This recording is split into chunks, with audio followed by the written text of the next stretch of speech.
What is up, YouTube? Ruben here, and today I'm going to show you guys a Windows tablet that I bought back in September of 2025.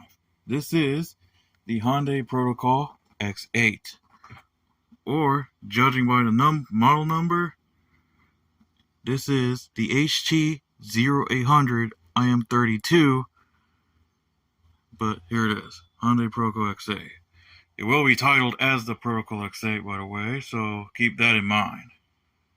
So this is a Windows-based system, as you may be able to tell by the keyboard with the Windows key on it. Now, I bought this thing for $15 at a garage sale at the South Pasadena War Memorial, September 12th exactly, of 2025.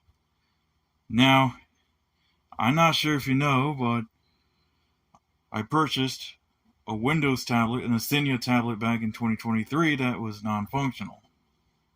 So after about over 2 years since then, I did eventually purchase the Hyundai Protocol X8, which is a Windows 10 based tablet that is Bay Trail based. It's from 2017, of course, so there you go. Now you might think this isn't really a computer video, right? Well, technically it is. It's a Windows-based tablet from 2017, and it would have cost you, I think, like over $50 or $60. I don't even remember.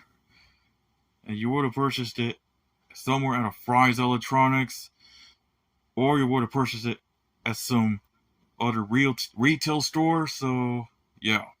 So with that being said, let's get this started.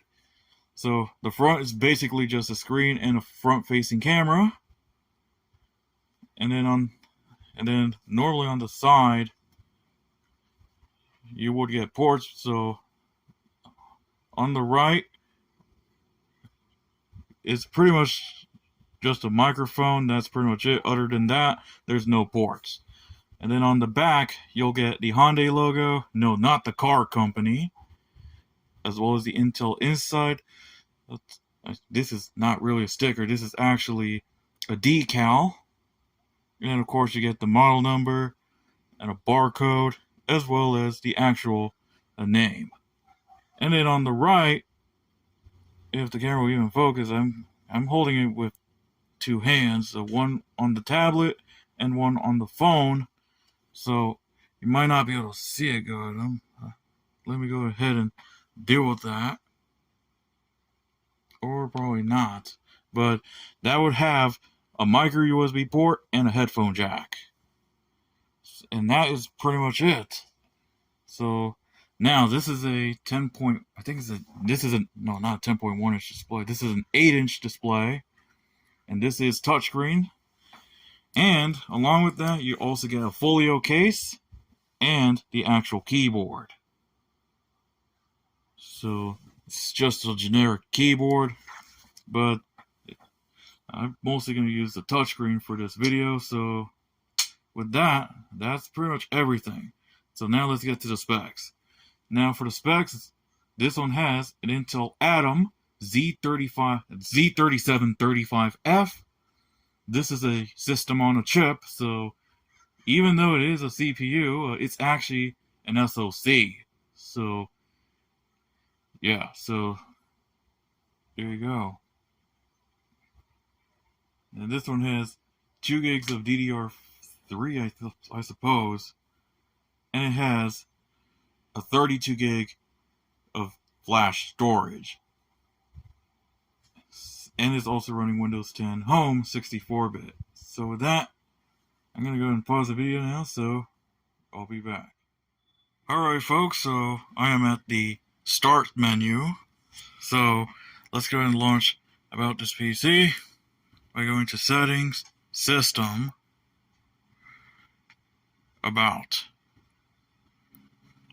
As you can see, we have the Intel Atom Z3735F running at 1.33 gigahertz, 2 gigs of RAM. I'll assume this is either DDR3 or DDR4. And it also has a 32 gig eMMC storage. Or actually it's flash storage. If you go to storage, as you can see, 29.1 gigabytes. And then we also have touch support with 5 touch points, indicating that it is a touchscreen and nothing else. So there you go. I would say if I can go to Task Manager. Apparently I can't really bring up the Task Manager in this way. So let's go ahead and launch Microsoft Edge. As you can see, there's Microsoft Edge. So there you go. And then I'm also going to launch Microsoft Paint. It's not going to be easy actually launching apps. So it's going to be under Windows Accessories. Paint. So here's Microsoft Paint. I can literally write hello. So there you go. That's Microsoft Paint. Don't save. I also have it muted. So there you go. And that's pretty much what I got here because I don't have that many apps installed. Obviously, because there is no USB-A port, obviously the only other method to actually put apps on there is either by downloading through Edge or using an SD card, a micro SD card exactly, which I also did not mention, but there is a micro SD card slot to expand storage. So there you go. So yeah, I only mainly used it to play Bubble Witch 3 Saga, and that is pretty much it. So we also have WinZip Universal, which apparently that's already expired. It's part of a trial, and that is pretty much it. There's nothing more than just nothing else. So with that, I'm gonna go ahead and end it now. So with that being said, that was the overview of the Hyundai Protocol X8. So with that, I'm gonna go ahead and end the video now. So it's not gonna be a long video, by the way, because obviously there are no benchmarks. So with that, I'm gonna wrap it up now. So thank you guys for watching. Please be sure to hit the subscribe and also follow me on X at RubenAparicio17, and you can also follow me on Instagram at RubenTheTransitFan. So that's going to be the overview of the Hyundai Protocol X8. So I'll see you next time.